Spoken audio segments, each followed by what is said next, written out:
If you think that I'm a that would ever steal anything, my name is Diddy, Sean Combs. I never took nothing from nobody a day in my life. Sean Combs, also known as Diddy, has long been in a feud with his artist at his record label, Bad Boy Records. What is the root of all of this? In an interview with Billboard, the magnate said, "As a businessman, there comes a time when you have to pick purpose over profit." Though everything may seem well, what was the fuss all about? From the people's point of view, how Diddy returned the publishing rights to his artists was a kind move. But it doesn't seem so for Mark Curry, a former Bad Boy Records artist. "I wanted that when it was making money, not after it's all gone. What I'm gonna do with that? In fact, it's an insult." Speaking of settling, though, I am so proud of Sean Puffy, P. Diddy, Puff Daddy Combs, because he gave these artists they publishing back. Now, if you know anything about Bad Boy, you know it's always been like this thing said, like Diddy don't pay his artists and all of this. Well, Diddy came off the coin. I'm hoping we can get the versus battle now. Such strong words describe how opposite everything feels for the artists themselves. In the music industry, it could get really messy between the artists and their producers. People on TikTok are also slowly getting involved with the issue. In a video by The Breakfast Club, some say, "Like that's messed up. After 20 plus years and a few of them dead and gone. Like why now? Literally, I need to know the motive. Always an ulterior motive. And he gave them back because they weren't making money." And on a video uploaded by Dasesh Podcast, some commented, "By law, every artist is titled to their masters after 30 years. So he had to give them up. And after 30 years, you have to give it back." But before you get all confused, let me briefly explain why this is all ringing the news these days. Diddy, the 52-year-old American rapper, actor, clothing designer, and record producer, recently returned the publishing rights to the artists who helped build his record label into what it is now. But why is that? What made him do that?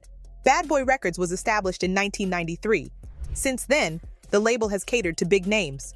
To this day, it is still going strong, with Diddy's new project coming up in collaboration with reputable artists in the music industry. Basically, the whole ruse about the publishing rights started 2 years ago, in May 2021. It was reported that the producer declined hundreds of millions into selling the record's music catalog and its royalties. A lot of people will undoubtedly ask why.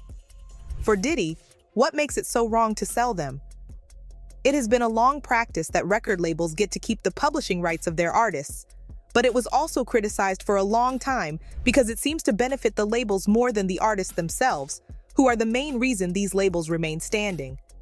Given that, is this just a tactic of Diddy to make himself the good producer? The magnate's move was not done by other producers or labels in the past. It was something to be talked about and throw opinions at. Aside from that, Diddy reportedly made this move because he was sick of the unfair treatment of black musicians like him. In short, he also did that to promote this advocacy. But in all of this, why does it feel like there is a hidden agenda? Like how there is a hidden insult in a backhanded compliment? In a post, Mace, a former artist of Bad Boy Records, stated, "You still got my publishing from 24 years ago in which you gave me $20,000, which makes me never want to work with you, as any artist wouldn't. This is not black excellence at all." What does this statement tell us, the readers? Something seems definitely off. It can be stated that the move that Diddy made was not clean at all. What is his motive? As stated earlier, Curry, a former artist from the said label, pointed out that everything was done at the wrong time. The lousy timing caused them, the artists, much more to lose. In an interview, he said, "What's it worth? What was it worth 10 years ago, 20 years ago? What's it worth now? What did he give you back?" For Curry, the only reason why Diddy refused to monetize the publishing rights and instead gave it back to them was because it does not mean anything to him anymore. This statement can deem that he, Diddy, doesn't want them to get the millions of dollars either. But why, you ask? "I told him, why don't you just keep it and pay me? I don't want the publishing, I want the money," Curry added, what was stated on a phone call with the producer himself. Was it not worth anything? The artist believes so. In defense of the producer, it was also reported that Mace, on the other hand, made him lose $3M because of an album that failed to go up the charts. But this was backed up by the accused artist, denying every bit of it. It was also the same for Cameron, when he seemingly threw shade at the named producer in a post, congratulating Mace on finally releasing his mixtape that took a long time because of the problem with the publishing rights. And the paperwork allegedly was a lot. But no problem could have arisen when Diddy gave back the publishing rights while the artist still belonged to the label. Because just like what Curry stated, what's the use of having to have their rights when they no longer bring them money? What didn't just Diddy monetize and sell the rights and then give them their fair shares? Did Diddy rip off his artists? Did he rob them of their earnings from their own compositions? On the other hand, Mace has also thrown shades at Diddy from his posts, pushing him to defend himself in an interview with The Breakfast Club in early 2022. He stated, "But you must note that the feud allegedly ended during the label's 30th anniversary and before Diddy released his new solo project after almost 2 decades. Was this all just an act to put the spotlight on him? Or did it take a wrong turn? I had to make sure that what I was standing for was my total truth. We live in a time where things are constantly evolving, and it was about reform for me.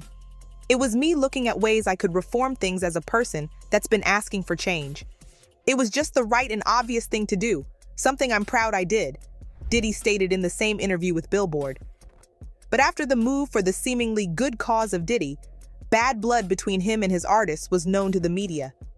Piled-up criticisms were thrown at him now for creating this ruse. However, we still cannot pinpoint who is at fault or to blame, and this could all get confusing as both parties' statements do not align. Some people have many things to say regarding the issue. On an Instagram post of Curry, some comments were, "Man, you still holding on to what if everybody had their monumental peak, whether it was in the streets or in music you had spark, and it didn't work out?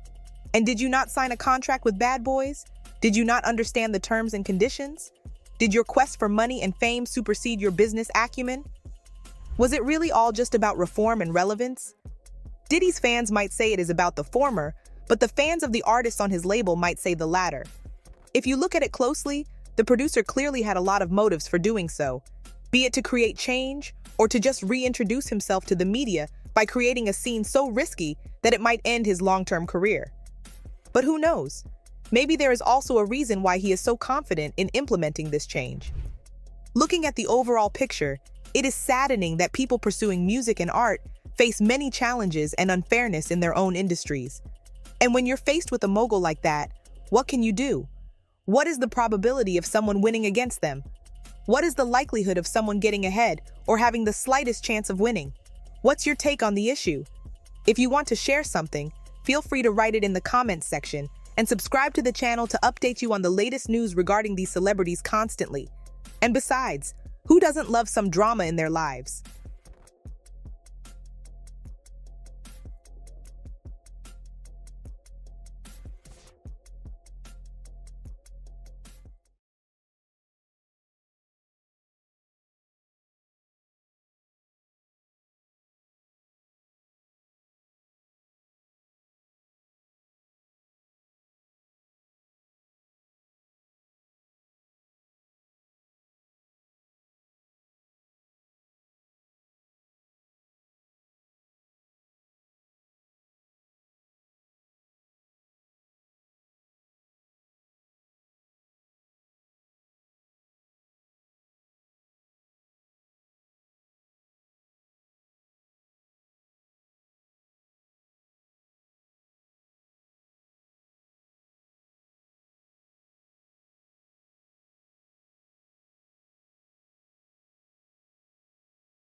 Puff?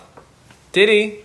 P. Diddy? Welcome to my home. There he is, ready for his 73-question interview. You know the drill. Let's do this. Let's do it. Before we begin, how do I address you? You can call me Love. And you've referred to yourself differently over the years, so I gotta ask you, why so many name changes? It depends on my mood, my vibe. And Puff, where did that come from? I can't tell you that. Why'd you move to LA? Oh, for the kids, the family, the weather. What's the one thing you miss the most about living in New York City? I miss the people.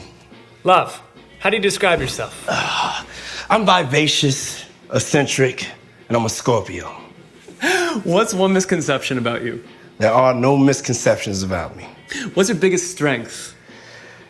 My belief in God. What's your biggest weakness? Fried chicken. Best personal trait? My compassion. What's one thing you need every morning? I need a hug. I noticed your festive decor right over here. What are you gonna be doing for the holidays? Open up a whole lot of gifts. What does family mean to you? Everything. It's my tribe. Can you name your kids from oldest to youngest? Quincy, Justin, Christian, Chance, Delilah, and Jesse. Okay. How do you tell your twin daughters apart? Just that parental instinct. What's one thing you want for your kids? Oh, peace, happiness, love. I want it all for my kids. Who's your biggest Money. Who's your biggest inspiration? My biggest inspiration is my mother. What advice did you give Jay-Z and Beyonce when they had twins? Get ready for double the love. What do you think Biggie's legacy is? Biggie's legacy is that he is the greatest of all time. What's the last movie that made you cry with laughter? Oh, that's Eddie Murphy, Delirious. What did you bring to Martha Stewart and Snoop's potluck? Oh, I brought him some DeLeon, the best tequila in the world. What's a piece of advice you give to a 15-year-old love? Love, take care of yourself. What age did you know that you wanted to be an entrepreneur? When I was 12, How? I went and got a paper route, but I wasn't supposed to, but I got one anyway. All right, probably the most important question of the interview, but is it really all about the Benjamins? I think it's all about love. And love, the bartender awaits. Okay. So what's your favorite cocktail? My favorite cocktail is the new French vanilla Ciroc flavored Coquito. Okay, so Coquito. you need some French vanilla Ciroc, you need some Coquito, and you need some holiday There's spirit. plenty of that. What's your favorite food? Soul food, What's your favorite midnight snack? apple pie and ice cream. Where do you go to relax in the world? I like the Caribbean. By the way, whatever happened to that Farnsworth Bentley guy? Oh, Farnsworth is doing great. Okay, so you're having a party. What song do you kick it off with? Dougie Fresh and Slick Rick, The Show. You have to try that one. Now, you've gone on the record saying that your white party is up there with the top 3 that you've ever thrown for people. What are the other 2? I would say when I got my star on Hollywood, I had a party. And this year at Burning Man at an undisclosed location. And if you've had to recall the most lavish, over-the-top, outrageously extravagant decoration on display, what would it be? One time I had the Declaration of Independence in one of my 4th of July parties. It was a 4th of July white party. And the white party's coming back this year, by the way, for charity. Yeah, it's great to hear, and I'm sure that's probably not public information yet, but who's the person that's number 1 on that invitation list? Leonardo DiCaprio. And I can get on that list, Yes, right? without a doubt, you are invited. That is so generous of you. Cheers to that. See you at the white party. And happy holidays to you and yours. Thanks, love. What's the best thing you've ever worn? Thank you.